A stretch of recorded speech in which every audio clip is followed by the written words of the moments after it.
Show, starring Loretta Young. The first time we told this story was in response to a letter from an 8-year-old boy who wanted to know, and I'm quoting now, is Cub Scouting a good deal for kids? Well, we said yes, we thought it was. But sometimes we thought it was even a better deal for their parents. Now, these particular parents in our story are friends of mine. They're the Whitneys, and they live in a beautiful house in Brentwood.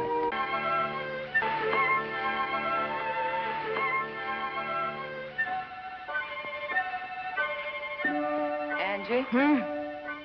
Well, finally decided to come home, huh? What are you still doing up? It's after 3 o'clock in the morning. Where have you been all night?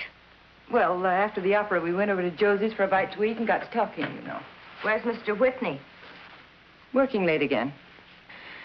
I thought when you got to be the president of a big company, you got other people to do your work for you.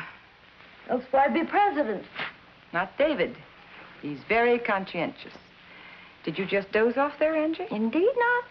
In addition to my duties as a housekeeper, I've also taken on those of the mailman. Your son wrote you a letter. Oh, a letter, huh? It's a sad day and age when a mother and son living under the same roof have to write letters to each other. He expected you to look in on him before you went out tonight. Well, the things got so rushed. You know, I was late for dinner as it was. He's such a good boy. Yes, he is. You know, he's just crazy about you. We're good friends. Yeah. Well, good night, Mrs. Whitney. Angie. You know, you're the prettiest mailman we've had yet. Oh, get to bed. Your late hours have touched your head.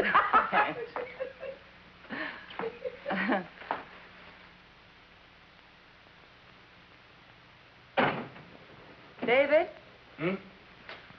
Oh. Hi. Hi. Say, I'm sorry about tonight, Vicky. The plans for that new passenger jet came through, and I just had to go over them with Foley. Plant as modern as that, you'd expect they'd have a telephone. Yeah, I should have called. Yeah. We got started, and... You know, this plane is the biggest thing we've ever attempted. You don't seem to realize just how important it is. I try to understand, David, but really it's kind of difficult for me because I know so little about it. Well, it's a thing that's hard to explain. Yes, of course. However, I would appreciate it if you'd ask your secretary to notify me when you can't keep our appointments. You know, it's a little embarrassing when you're... I honestly don't know what to tell her. Yeah, I'm sorry. I should have called. Won't happen again, I promise. Good night, honey. I'm dead. David. We have a letter from our son. From where? From his bedroom on the 2nd floor. Oh, come on over here and sit down for a minute. Okay. Look at this. It's pretty good handwriting for a boy of his age, don't you think? Very. Dear Mom and Dad, you notice no more Mommy and Daddy. If I don't join the Cub Scouts, I'm going to be old. Chris and Pete belonged for a year. I want to join. I can pay for it out of my allowance. Allowance, A-L-O-U-N-C-E. Like mother, like son. Please, please, can I? David Whitney, Jr. So formal. What are Cub Scouts? Oh, you know, they're, little Boy Scouts. Oh, yeah, I got it. And look, here's the Parents' Cub Scout magazine. See? I'll tell you what you do. Here, you give him this in the morning. Those clubs always take you for extras. Good night, honey. Well, then it's all right. I tell him he can join. Oh, sure. It'll make a man out of him.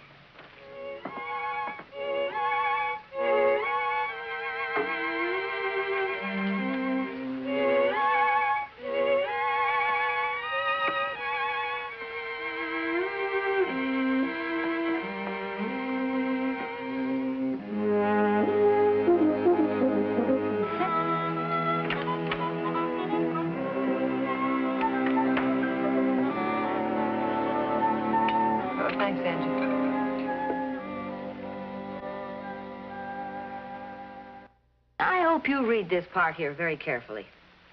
Cub Scouting is a program for boys and their parents. The program has been developed so that your interest and help are necessary for your boy to succeed as a scout. You'll notice there's nothing in there about Angie the maid taking any hikes or going on any outings looking for bugs.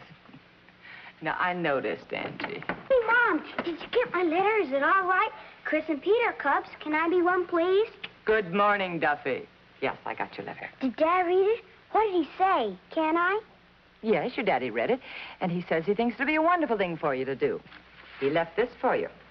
Gee, what's this for? Well, it's for whatever you might need, see? But it doesn't cost hardly anything to join the Cubs. Oh. Well, I'd put it away anyway. I'm sure you'll find some use for it when you're a Cub. Then I can join? This is the happiest day of my life. Okay, Duffey. Listen, Mom, we have to be there next Friday. Oh? You'll tell Dad, won't you? Yeah. He's just got to be there. And, well, you know how he forgets. Yes, honey, I do know, and I will tell him. But where do we have to be? At the school Friday night, 7:30. Oh. We're joining the Cubs. We're joining the Cubs? Yep. You'll tell Dad, won't you? Yes, I'll tell him. I promise to do my best to do my duty to God and my country, to be square and obey the laws of the pack. You know, cubbing is for the whole family. You mothers and fathers have certain responsibilities as a cub parent. You'll be expected to attend our monthly pack meetings and to work with your sons on the Cub Achievement Program. Do you accept these responsibilities? We do. Yes, Fine. Now that the dads will pin their sons with these Cub Scout insignias... Oh, couldn't Mr. Whitney make it? No, I'm sorry. He was detained. Oh, that's too bad. Will you pin your boy? Surely. Place the pin on your boy upside down. He must wear it this way until he has done his first good deed. Then you may reverse the insignia to right side up.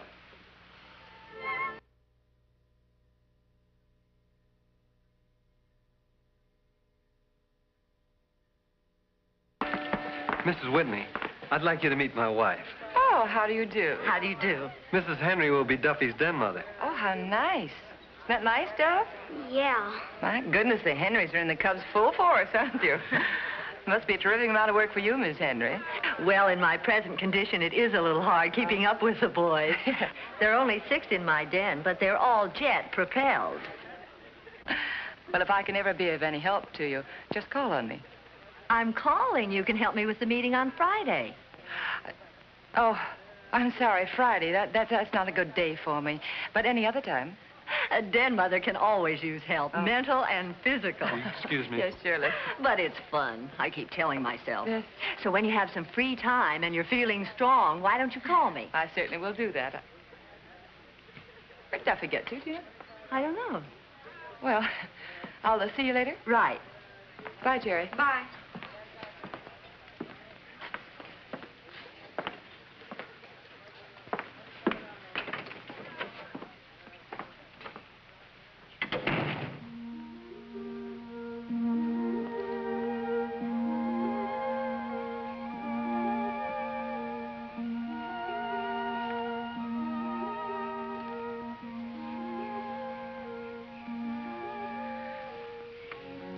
Duffy, I know it's hard for you to understand why your daddy didn't come tonight. Jerry's father was here. Chris's and Pete. Yeah, I know he was. They both of them where I saw him.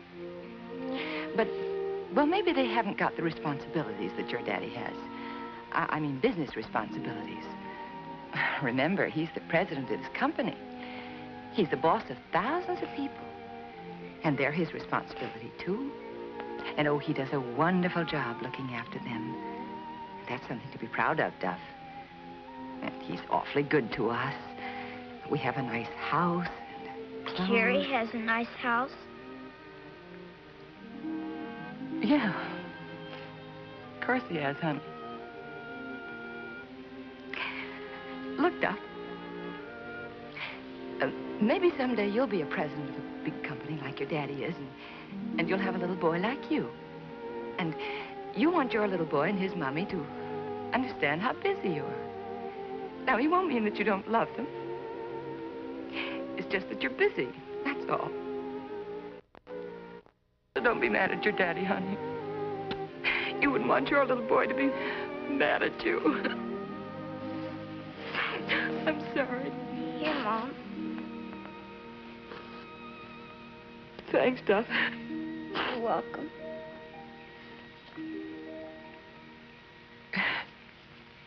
You know, I think I'd consider that a good deed. So I'm going to turn your pin right around. How's that?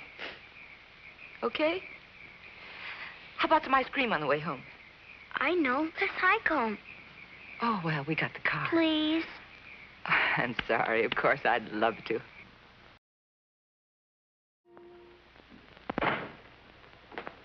Hi.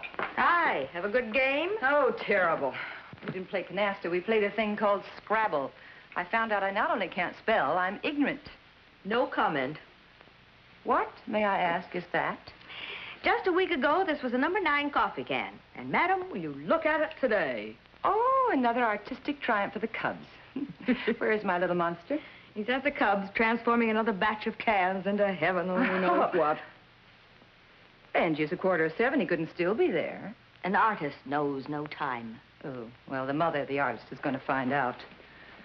Can't imagine Mrs. Henry keeping them this late. Let me see. Henry. There it is.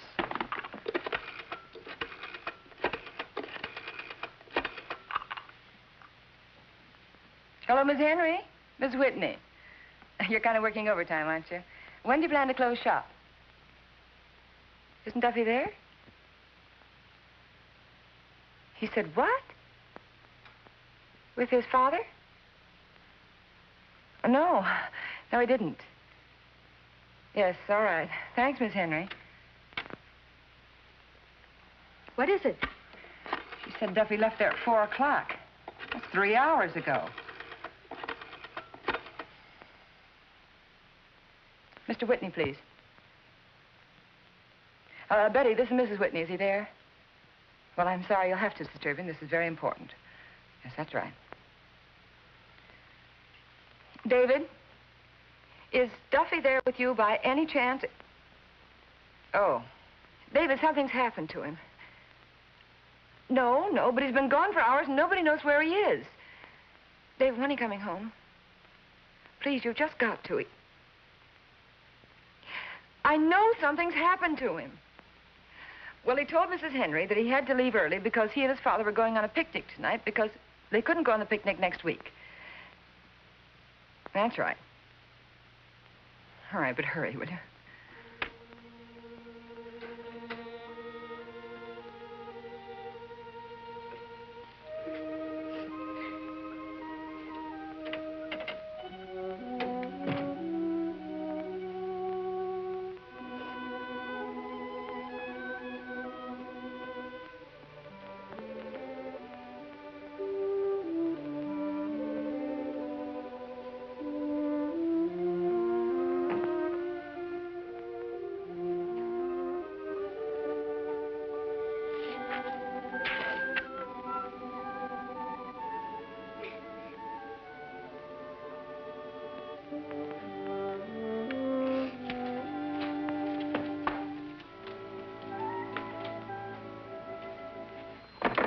Hello? Yes, Miss Henry. Is he home yet? No. No, I'm glad you told me. Yes, thank you. Goodbye. What is it, Vicky? Who was that? That was Miss Henry, Duffey's den mother. Did a Mr. Henry call you a couple of weeks ago about a picnic? Henry? Oh, yes. I don't know exactly what it was about. Something to do with Duffey, so I referred to call to you. Why me? You're his father. Oh, David doesn't have any interest in your son at all. Now, Vicky, that's not fair. You know how busy I've been. Busy, I know.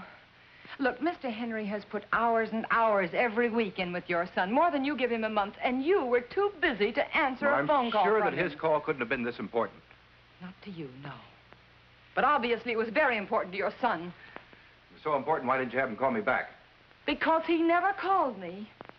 After your brush-off, I guess he just decided to drop Mr. and Mrs. Whitney. Oh, I'm not blaming it all on you, David. I should have shown more interest, too. More interest in what? Duffey, the poor little thing. Both of us are always too busy. No wonder Mr. Henry took pity on him. What do you mean, pity? Just that. Mr. Henry told his son to tell Duffey that if he ever needed any help with the scouting, to come to him. Well, this afternoon, Jerry told Duffey that he'd share his father with him, and Duffey poked him right in the nose. You see, he's your son. He's proud, and he doesn't want a substitute.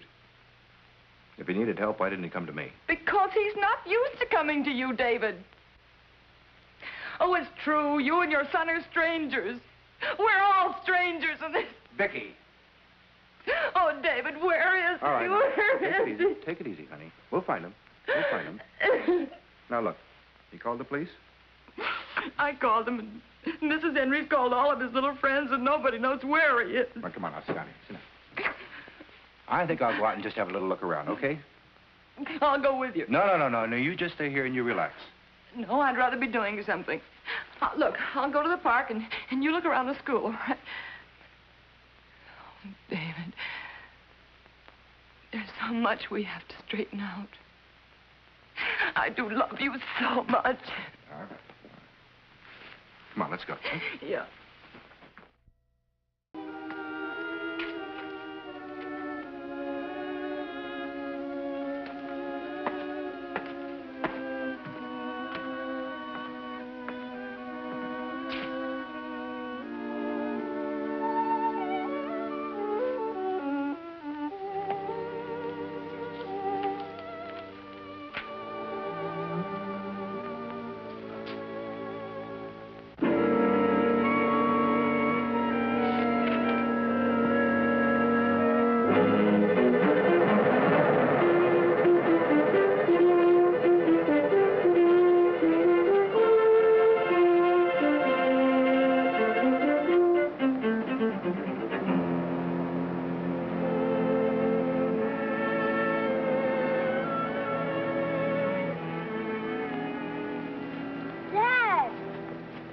Not much of a picnic, is it, Duff?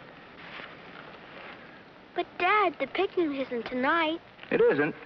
Well, I'll be darned. There's a nice little fire. What'd you use, driftwood? So the picnic isn't tonight, huh? Well, it's lucky for us we both made the same mistake, huh? Now the two of us can have sort of a private picnic. Hamburger? What's the matter? Don't you like hamburgers? I love them. You better dig in. There's 2 apiece, and I'm not saying I'm going to stop after 2. Can't we come to the Cub picnic next week? Sure we can. Now that we know the way, it'll be a cinch, won't it?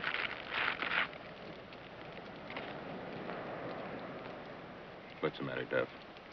Nothing. I just want us to go, that's all. You won't forget, will you? No, I won't forget. And listen, what's this I hear about you needing help with your scouting? I don't know how to tie my tie. You don't? Well, after this, you come to your old man. Anybody will tell you he ties the roundest square knots in town, huh?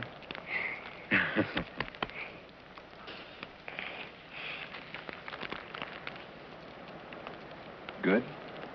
You know, Dad, I was sort of hungry, too.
I'm full. And sleepy. Just full. Vicky? No sale. It's good. What's the matter with you guys? Don't you like my cooking? Dad, you're the greatest. You don't sound very enthusiastic. Well, I think your son has exhausted his store of enthusiasm. Come on, let's stretch out on the couch. There you go, Duffy. Oh, he sure is growing. Yes, little boys have a habit of doing that. I may be slightly prejudiced, but isn't he the most wonderful boy? Simply a reflection of his parents. Oh, aren't we smug? Very. Vicky, I wish you could have seen Duffey this afternoon when I took him and the boys through the plant. He sure kept me jumping with his questions. You know, he's smart. Sure. They all are. I made notes of some of the questions they asked, and later on, Foley and I went over them. And by the time we'd figured out all the answers, we'd found out a couple of ways to improve our operations. That's wonderful. Made us feel pretty foolish for a bunch of kids to come in and set us straight. Out of the mouths of babes. Yeah. You know, Foley and his boys want us to go on a hunting trip over the first part of the holidays. Would you mind? But I thought you had to go to New York. No, I can wait till after the first of the year. I thought maybe by then you might be able to go with me. But it's a business trip. And you're deductible. Oh, David. Come on, it'd be fun. We haven't had a real vacation for a long time. Oh, I'd love it. And anyway, they have wonderful sales in New York in January. We've got a date? Oh, darling, you have a permanent date with me. Promise? I promise to do my best, to do my duty to my God and my country, to be square, and to obey the laws of the pack. Come here. I'll sign your book. Mm.